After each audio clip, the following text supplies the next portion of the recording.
Good morning, everybody. I hope you are doing fine. A lot of meetings going on, so welcome also the people online. I see more than 40 indeed that are online, and also welcome, of course, in the room. Yes, so today we will debate about the European Citizens Initiatives, the importance of the ECI, which is really a unique instrument introduced by the Lisbon Treaty, which enables 1 million citizens of the European Union who are nationals of at least 7 different member states to call directly on the European Commission for new laws in the area of the EU competence. So we have today with us, and I'm very happy, Carsten Berg. He's General Coordinator of the Help Desk, the ECI Campaign, and he will give us a presentation on ECIs as an instrument of participatory democracy in the European Union.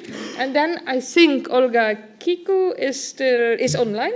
Is online. That's why who led on the very, very successful ECI and the KHH, and will then cast a critical eye on the Commission's follow-up actions regarding ECIs, as the promises and deadline to legislate on a phase out of cages in the EU were not kept.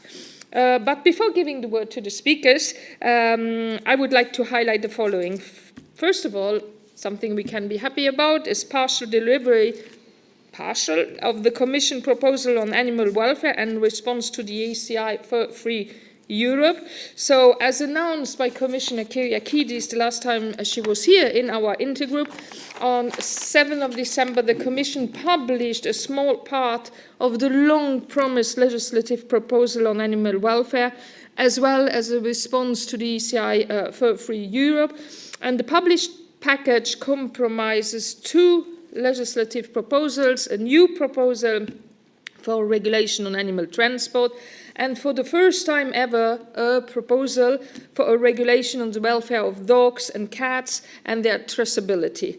While the Animal Welfare Intergroup really welcomes the publication of this, it is deplorable that the key part of the expected legislative package is still missing, namely a proposal on welfare of kept animals, which would allow the greatest number of animals in human care to be better protected by EU law, not to forget the promised proposals for a revision on the slaughter regulation and on the proposal on animal welfare labelling. During the next session of the Intergroup, we will have a closer look at the new proposal, starting with the animal transport proposal, which will be debated during January session. Regarding the ECI for Free Europe, the Commission has asked EFSA to provide a scientific opinion on the welfare of animals farmed for fur by March 2025. Building further on this scientific input and on an assessment of the economic and social impact, the Commission will then communicate on the most appropriate action. It is therefore likely that the Commission won't legislate on this before 26. Well, not to say that, I think the conclusion should be evident. There cannot be animal welfare in fur farms, putting wild animals into little cages. But voila, that is the timeline that is foreseen, and also the cruelty of the killing and the unnecessary fur that we don't need anymore in these times, at least. So, regarding another point I wanted to tackle shortly is the proposal for an oral question on the promised revision on the EU animal welfare legislation on the calls of animal welfare-related ECIs. So this week, my colleague Niels Fuglsang, MEP, will table the proposal for an oral question on the promised revision on the animal welfare legislation and on the calls of animal welfare-related ECIs, which many of you have co-signed. So we still need some signatures. So please help us so that we can have this oral question and that it can be debated in one of the next plenary sessions by seeking also like that the support of your political group in the conference of the president. And then let me say another, I just get to know that, thank you Anna, I don't know if you saw the plenary yesterday where Mrs. von der Leyen was there, and at the end of the speech there was a dog really hardly barking, and then Mr. Weber said, oh, you have a supporter there in the room.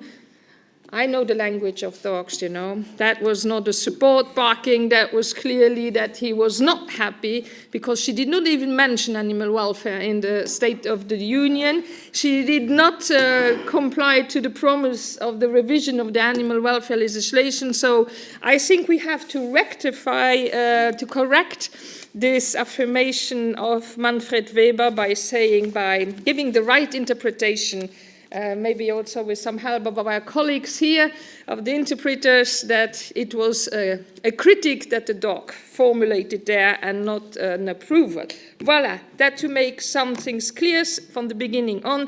And now, you know, as always, this meeting is streamed on Interactio. It will be recorded. We have our very important translators here, English, French, German, Italian, Polish.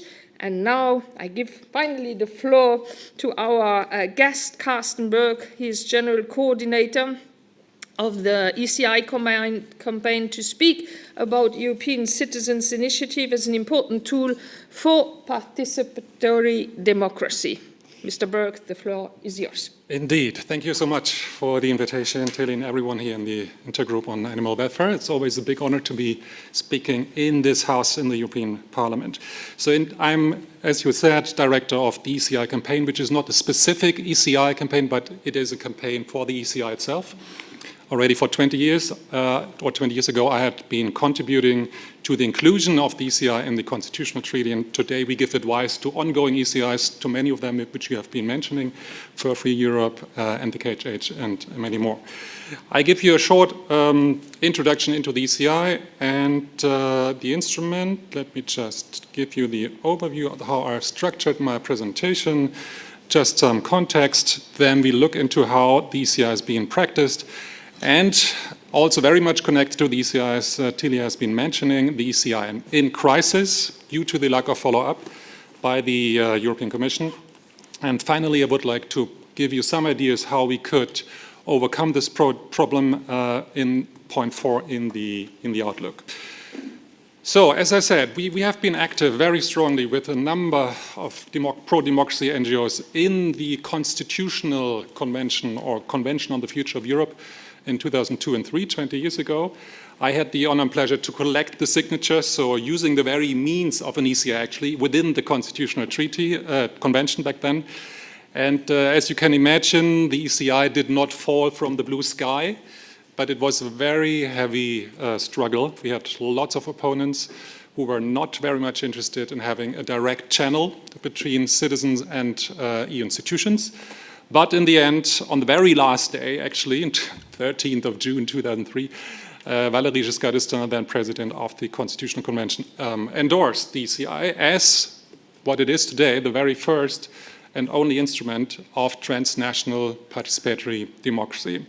This is something we have never seen anywhere until today. And in that sense, it is a real democratic innovation, which comes very urgent and was very timely, especially back then. Already the heads of state said Europe must be, and that was for the first time, they acknowledged this, must become more democratic, more efficient, more transparent. And there's a promise that is connected to the European Citizens Initiative. Tilly, you have already mentioned how it works. I don't need to repeat this. It requires 1 million citizens from at least 7 member states within 12 months. So this is a very challenging instrument, 1 million, to collect 1 million signatures in a context where you don't have one single European demos, so to say, or one European single public, but de facto you have 27 different member states, European publics, so you have to decentralize every ECI in order to be successful, and you have to invest an enormous amount of resources. And against this background, we always say think twice before you actually launch an ECI, because most of the ECIs actually fail to reach the goal to reach 1 million. Here you see the ECI in numbers. So within 12 years now nearly, we have 128 submissions. Only 10 have been successful, 10 successful in terms of 1 million. And we have now about 18 million signatures being collected all over this period in these 12 years. And 10 ECIs are still ongoing. So you see citizens want to make use of this instrument. We see, even so it is super challenging to reach 1 million signatures, it is feasible, and yeah, it is accepted by citizens. Here you see the 10 successful ECIs. The first one was on right to water, which was against water privatization especially, but also other sub-goals. And what is striking here, if you look at ECI number 6 and the KHH, which will be presented in about 10 minutes, I guess, and then the following ones, they are all referencing to animal welfare. So without animal welfare organizations and topics, we would not see the ECI really being flourishing, or not at all probably. Because the last 5 ECIs were on this topic. And why is this the case? Because Ursula von der Leyen promised to follow up on the ECI and the KHH. And that was for the very first time, actually.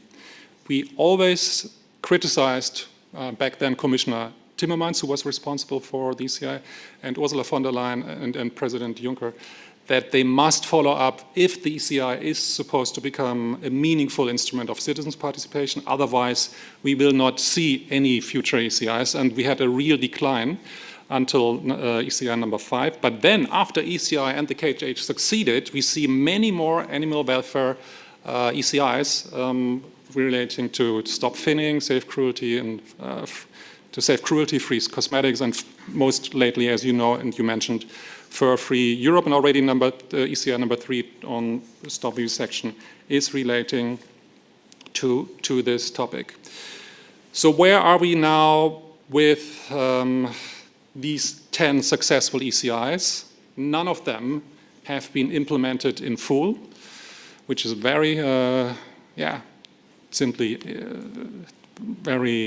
very disappointing and very frustrating for citizens, because, as you know, it requires an enormous amount of resources to collect 1 million signatures. 8 ECIs were not taken up in any way, and only 2 ECIs were implemented regarding secondary objectives.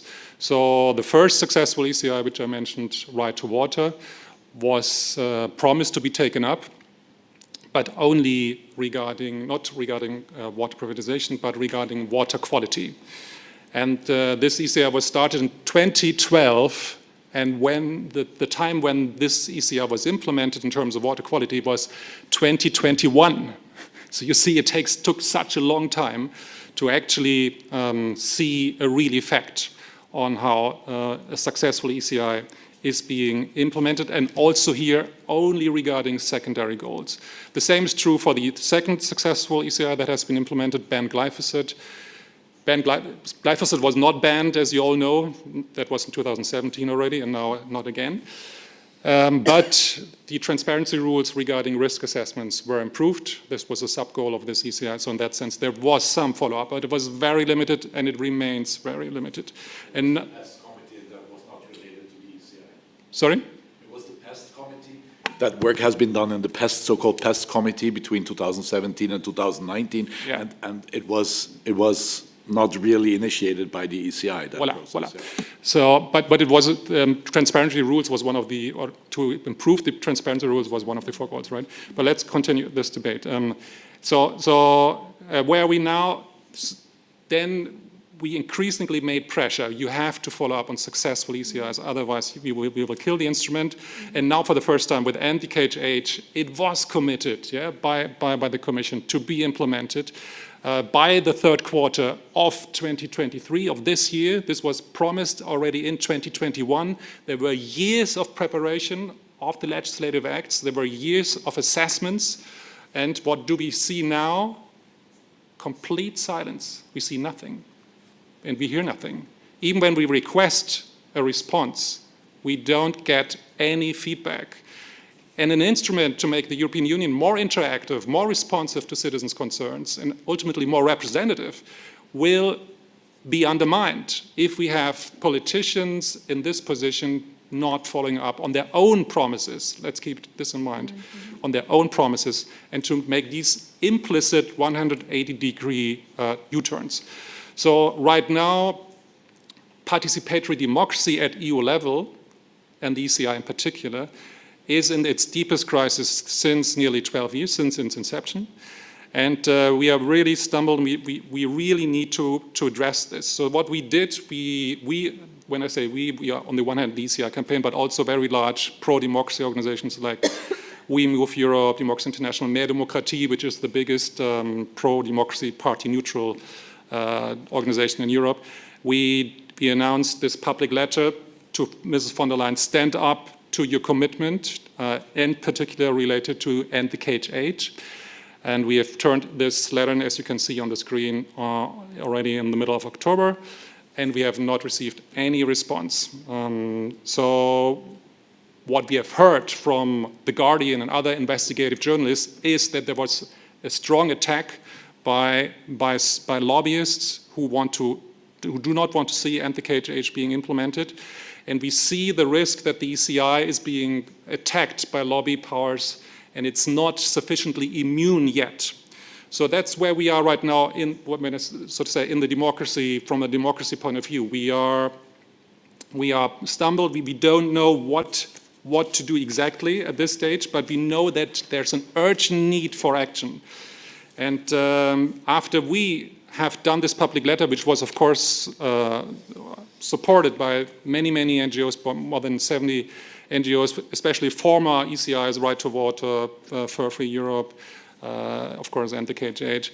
But after we've initiated as democracy campaigners to do this, we think now is the time that the people from the animal welfare groups and the policy organizations working on animal welfare I should join forces. At least this is a question. If you would be ready to join forces to save the ECI, to really make this a meaningful instrument. Basically, this is already my most essential conclusion. For the time being, I would suggest, if we look at where the ECI is right now, that we focus on saving the ECI and the cage age, because there the Commission has given an obligation, or has self-obliged itself to follow up. And you know the ECI is not a instrument of direct democracy here. It is an agenda-setting instrument where the Commission is not obliged to do anything in terms of follow-up. But there's one obligation, and that is you have to position yourself. You have to give a position after 1 million signatures have been collected. And then this results into a legal act, a legal communication. And in this legal act, the Commission has positioned itself to follow up. And in that sense, we need to do everything that this is being done. Of course, there are efforts to go to the Ombudsman. We have done this public letter. The invitation to act has been introduced. The courts are waiting to address this, but you also know that this takes years, and we don't have the time to wait years. I think this is very important to do, but I think we need to push in an even more deeper and more perhaps efficient way to really reform our democracy rights, and especially the ECI. So once again, I would love to see civil society organizations from the diverse policy fields. So when I say policy, I mean not the democracy organizations, because we are more holistic, working on all the policies basically, to provide the conditions to make participatory democracy work. And also with the European Parliament, because also back then in the Constitutional Convention 20 years ago, it was the European Parliament that was the driving force for citizens' participation and the ECI. And now, since you here in this House, in the European Parliament, did for the very first time for 20 years now ask for a new convention to change the existing democratic and other structures of the primary law, I would love to see this being addressed in this discussion on how to improve the fundamentals of the European Union. Maybe so much for the moment, and happy to discuss. And please feel also free to reach out in case you have other questions in written. Thanks so much. Thank you very much, dear Carsten Berg.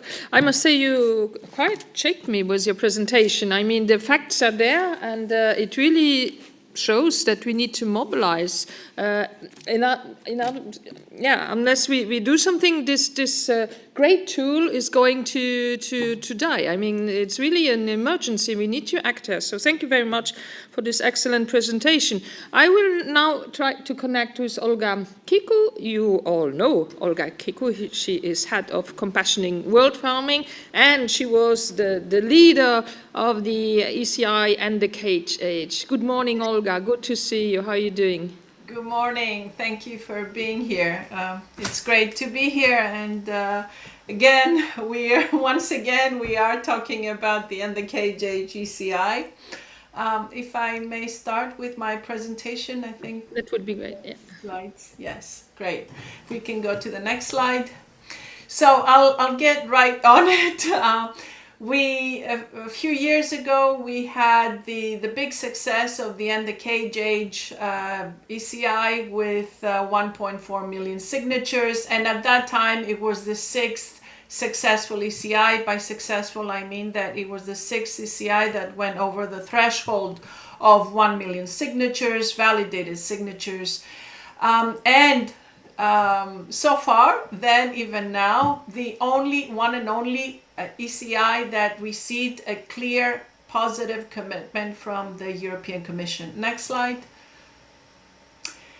So the expectations actually at the start of the European Commission, and even with the response to the ECI, everyone was very excited. We were elated with the outcome, and we believed that yes, with this tool, it is worth to embark on this campaign, because finally you can make a difference. So it was a period also with the Farm to Fork strategy where we were very enthusiastic about the future. Next slide. Together, and now what preceded the Commission's response was the fact that we had also a resolution in the European Parliament, which the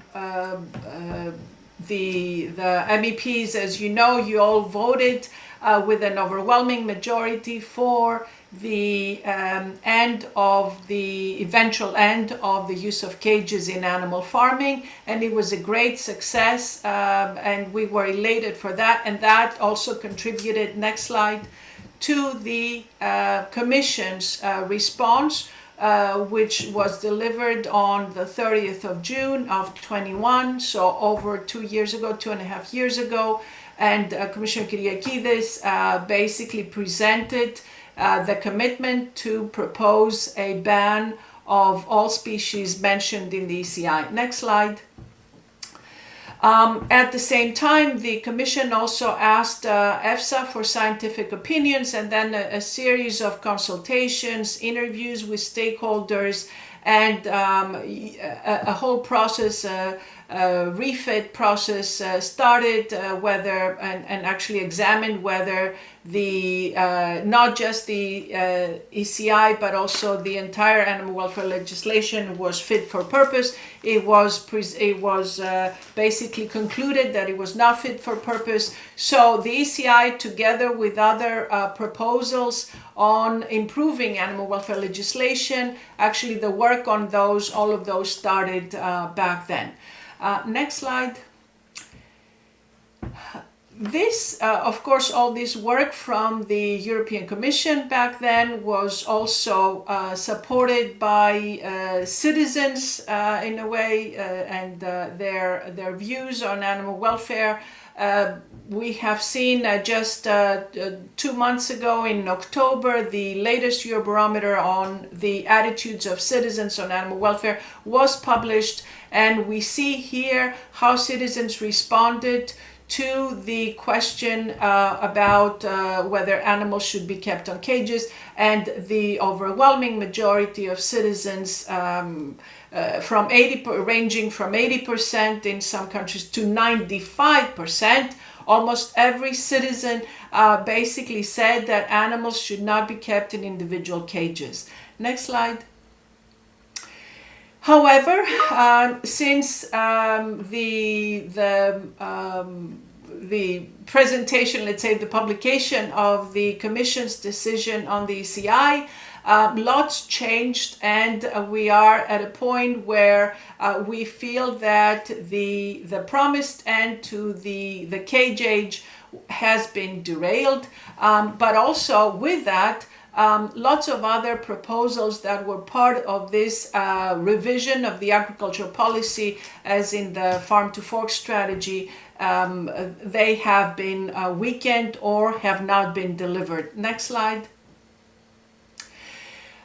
So from the time early on during this Commission's term, when everybody was elated and excited about the future, we are now in a year of perhaps we can call it a year of broken promises, where we have seen, speaking also about the expected animal welfare legislative package, we have seen only a fraction of that work being presented, and of course I am pretty certain that also this is the case with environmental laws too.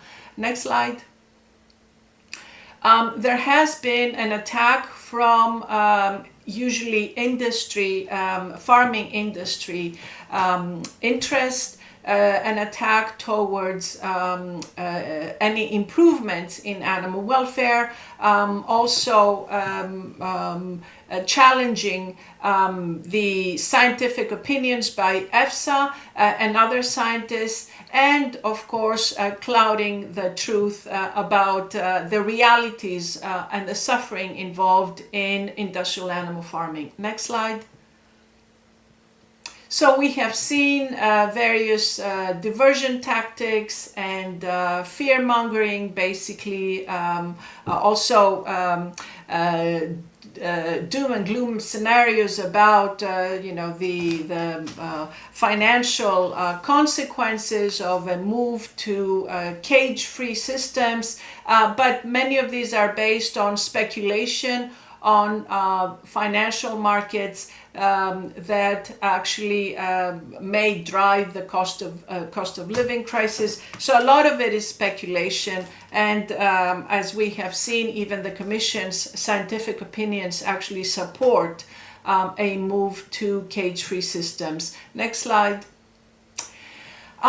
So we are very concerned about the influence of certain vested interest and industry interest actually having a key role to play in the political in our political system, and how politicians and EU institutions are responding to citizens' requests. As Tilly mentioned earlier, we saw how we saw actually what was missing in the Commission President's speech, a reference to the animal welfare legislation and the proposals, whereas we saw how much emphasis was placed on the farming interests of the farming lobby, the industrial farming lobby, and we saw that clearly in her speech. Next slide.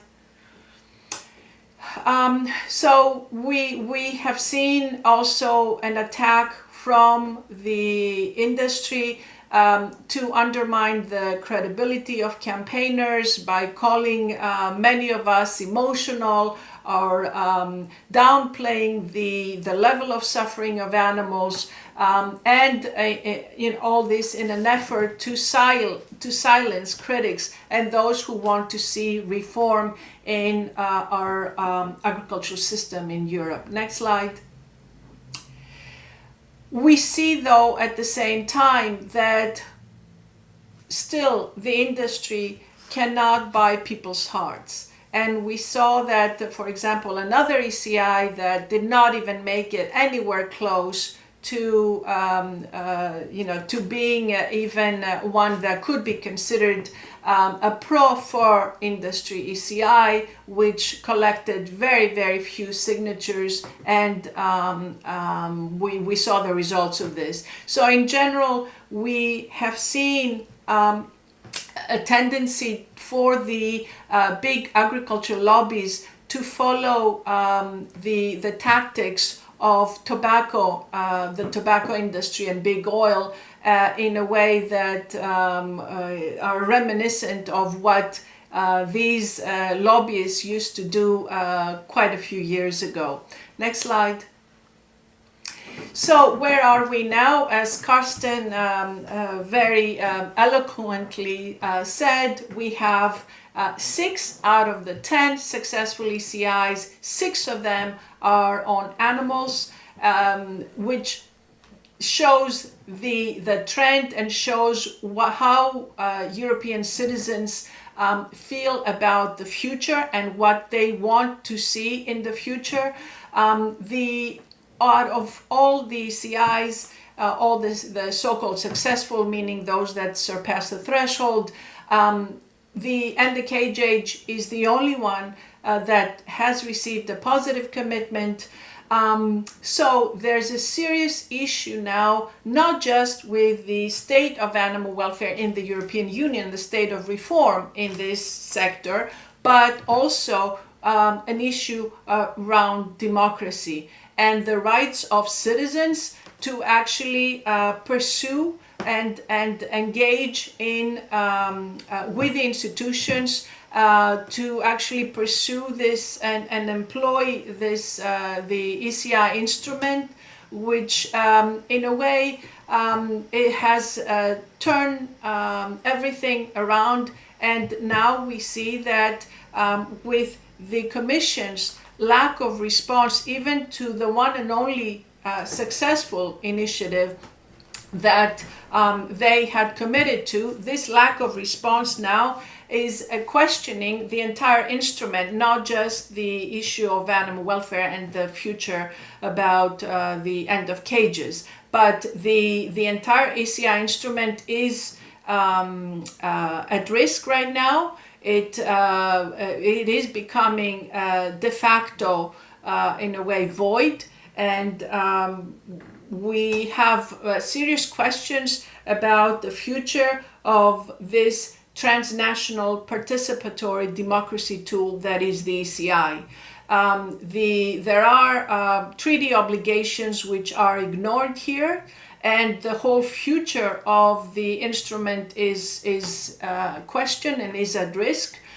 We are, as citizens, we are also considering measures, and we will see what we will be doing, including possible legal measures. And of course, there's an issue of trust here, on of citizens' trust in the EU institutions. And next slide. Here is again as Carsten also said, the ECI instrument is part of the EU treaties, and it's a question now of whether we are respecting the treaties or not. Next slide. So what can we do about it, and what can you do as politicians and as elected representatives? We want to have trust in our institutions. However, we're not able to do so unless something changes and unless the Commission takes its commitment seriously. So we hope that ahead of the EU elections, the issues of democracy and citizens' rights become a central issue in the EU elections next year.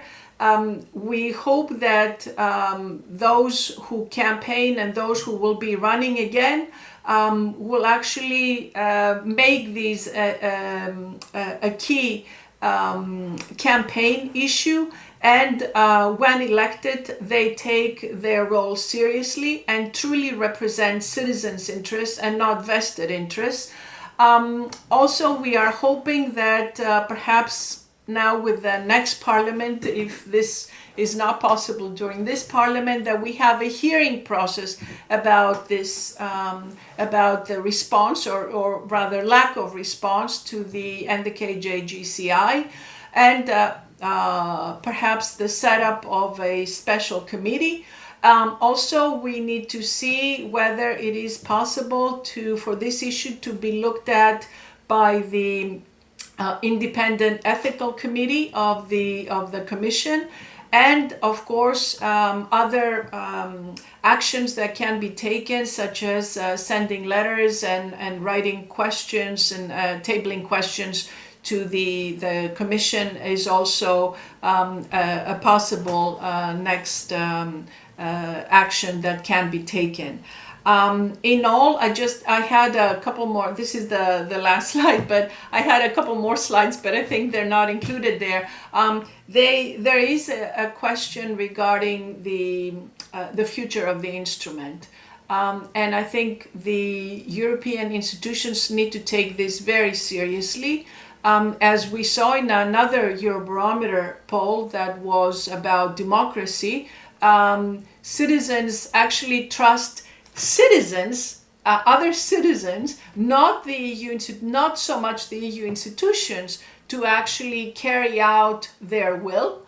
And there is a mistrust in the EU institutions that is actually now growing larger. And this is very concerning about the future of our democracy, especially in Europe, where we claim to have, all these democratic institutions. So it's, I think, as I said in the beginning, it's this ECI, of course, we're not deterred. We will continue to fight as much as possible in the now and in the future to make sure that that there is a better life for animals and a life without the suffering that is embedded in cage systems. However, we want to also look at how our democracy works and what our politicians are doing about this, and how we can ensure that we will that the will of the citizens will be duly represented in the EU institutions. Thank you.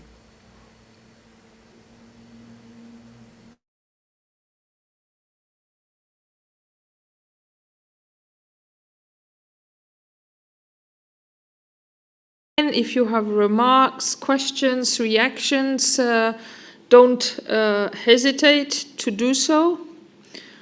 I don't see Thomas. Yes, please, go. You don't see Thomas? Thomas is in the room. No, thanks, Olga, and also thank you for your presentation. The ECI on bees and farmers may seem as an animal welfare one, but it's a biodiversity and pesticide resolution. But however, it's, this is where it came from, I'm a beekeeper, so big sympathies for saving bees, all kinds of bees, but that's what the background was, and the problem that this situation in which this brings me is that, being one of a very pro-European and very outspoken pro-European politicians, I can't refrain from criticizing the Union for ignoring direct democratic tools, and this brings me in a very difficult situation. I mean, it's the same what happens with NGT legislation in the moment. Yeah, you may have different opinions on it, but the way it is pushed through, the way we see massive lobbying, the way we see ignorance of treaties, of court decisions, and so on. This is cases that substantially eradicate support for the European Union as such, and now it's a real dilemma, because I'm going into an election in a country that has dropped support of European Union down to 40%, so it's less than half. And now really it's a question, I mean, I can't go out there and defend the union only, because, I mean, these cases are so substantially disregarding democratic will of citizens, that's not explainable to me. So I will need to talk about that, but that's even going to fuel more the sentiments and the kind of distrust into EU institutions. That's a real dilemma. Yes, I totally agree with you, Thomas. It's really about the credibility of the EU institutions, and we really need to fight to keep this tool alive.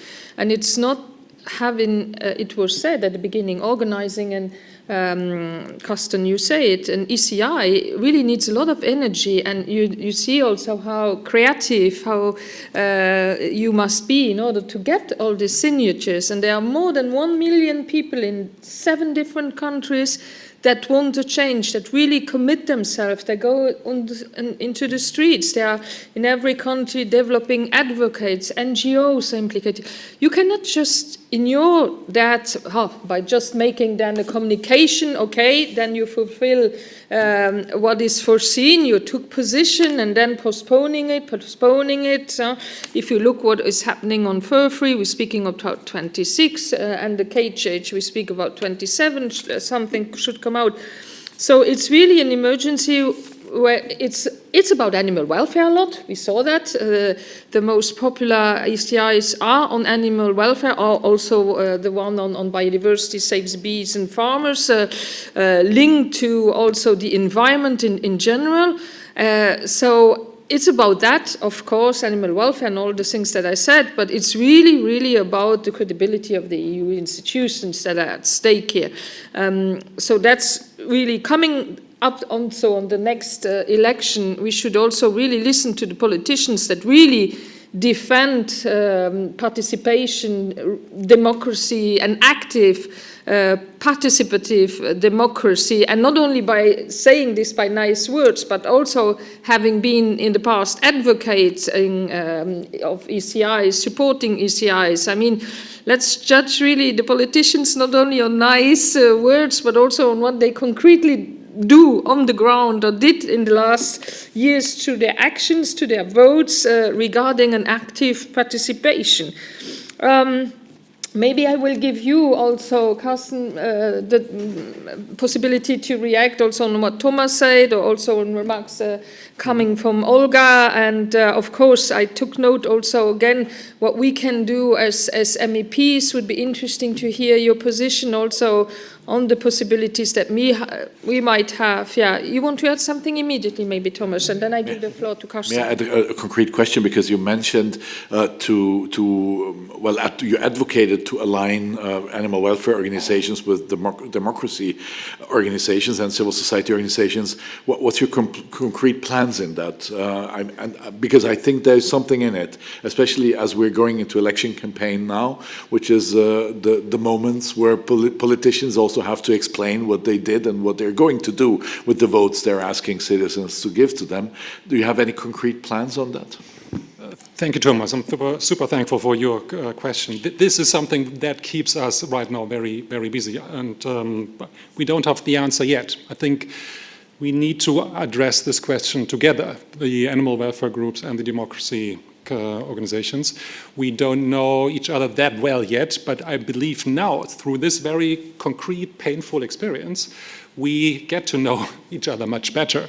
And perhaps the Parliament could help to facilitate this process, because, as you know, transnational movements, and it's not easy to meet and to have a good process. We have written this public letter. Olga mentioned and the KHH is exploring the legal cases. This is ongoing. The question is really what unites us and what could be a good, efficient campaign. The European Parliament elections are a very good moment, I think. We should really use this momentum. We should, I suggest, but this is also a question to be discussed with the animal welfare organizations, I think we should run a joint campaign where, of course, on the one hand, the traditional pledge campaigns with all the 4,000 candidates, or however we will have. We should also use the the very idea to reach out to individual citizens by running a large-scale petition on this, I would suggest. You might know that we, as the ECI campaign, we also offer an online collection system for ECIs that is decentralized. There are two systems, one of the European Commission and one that we have been offering so far. And the Commission is centralized, and you don't get the information and very much in detail. Through our software, you can use this on different member states, in different NGOs, different NGO websites, and you can directly see what your own communication strategy has been brought. And this has led to, for Free Europe and the KHH also to be very successful. Unfortunately, the Commission and Council have banned this decentralized approach, but we could use this for a petition. Yeah, so we have, because this brings your own organization an incentive to collect the support of citizens, but also contact details, of course, always on a legal framework, on a non-mandatory base. So there are sufficient tools, and I think it's just a question to get together and discuss this in more detail. We don't have the answer yet, and I think it's also not good to have already the answers yet. They need to be co-created, and then we have much more ownership if we co-create this together. That would be my proposal, but we would love to hear you supporting this in one or the other way. I'm not sure how you could do that, but the fact that I can speak here already and for our organization is already a help to discuss this. Thank you very much for these precisions. Olga, would you like to come in with some points you want to add? Yes, of course I agree with Carsten and what has been said already. I am afraid about the future because we see that these are exactly the arguments that extreme anti-EU voices are using to basically tell citizens to question the role of the EU and to basically tell citizens that the EU is not really, it's just a big bureaucratic mechanism that is not really having any good role to play, etc., etc. So I am just very concerned about how the Commission's lack of response here, and also the certain politicians, let's say, opposition to citizens' will, actually how these actions feed into this anti-EU sentiment that is actually overtaking the entire region right now. We see how many anti-EU voices and the extreme right are taking over in a way in some countries, and this is spreading. So we need to actually enhance and strengthen democracy, and we need to make sure that when there are clear commitments and citizens are very much behind them and the institutions make commitments, they need to abide by what has been agreed and what has been promised. That we cannot, turn all these democratic instruments into something null and void and not useful for the future. So this is very concerning also because, we have the EU elections coming up next June, and we need to really notice how the lack of response, the non-response, to such an important instrument is actually feeding into all those who actually question the EU, the role of the EU, and the EU as an entity. Yes, totally agree. And Carsten, you want to add something? If I may, one more also on Thomas, on what can be done substance-wise. What we call substance-wise to change the architecture is that successful ECIs in the future should not be addressed to the European Commission. In fact, the ECI is the only initiative right in the world that is not directed to a directly democratically elected body, but it should be directed to the legislator, to you, to the Parliament and the Council, because then we would have a much more incentive of and a better sense of accountability. So This is one concrete proposal. We have made a whole list for the rapporteur for citizen participation of the AFCO, of the Constitutional Treaty, with a list of proposals which are more technical and also detailed. I would also mention here the idea also to combine successful ECIs with new methods of citizens' participation, like randomly selected citizens' assemblies that have been used in the Conference on the Future of Europe. We are also part of the project which is called the Democratic Odyssey. This is a project where we will run a randomly selected citizens' assembly. The topic still to be determined, to institutionalize these kind of forums. This is something we do together with the EUI in Florence, the European University Institute in Florence, where we want to converge the traditional top-down agenda setting and bottom-up approach. You know, the Conference on the Future of Europe was set up basically by von der Leyen, and the topics were preset. But imagine if a successful ECI like Olga Kikou's ECI and the KHH would have been first also deliberated or for Free Europe. We would have more detailed knowledge, and we would also get the lobbyists and counterpositions on one table, and you could find a deeper deliberation. Of course, also these are non-binding instruments. In that sense, we have the same problem. But there's more to be done to make the ECI richer, and ultimately we need to also think about how to make it more binding in the sense that there's an obligation to follow up. Of course, 1 million signatures are not sufficiently legitimate to have a direct implementation. Then the next step would be to have a Europe-wide referendum, right? As the European Parliament is now demanding in the latest proposal, I think from last month, as a follow-up to the Conference on the Future of Europe. You see, this is a big topic of democratic reform, which we cannot discuss here in all details, but there's a lot we can do, and these campaigns are now in the process of being prepared, and we need you as the European Parliament, as the directly elected body, I believe, the most. Thank you. Thank you very much for these additions, and also showing in parallel other ways of concrete participation of the citizens. I was thinking, what can we do better? What can we do more? First of all, a reaction also. I'm a little bit in the situation as Thomas. I feel bad now. I have a lot of course, encounters and more now meetings with the citizen, and always saying, oh, you must be aware the European Union is asking your position, is asking that you commit and that you can participate.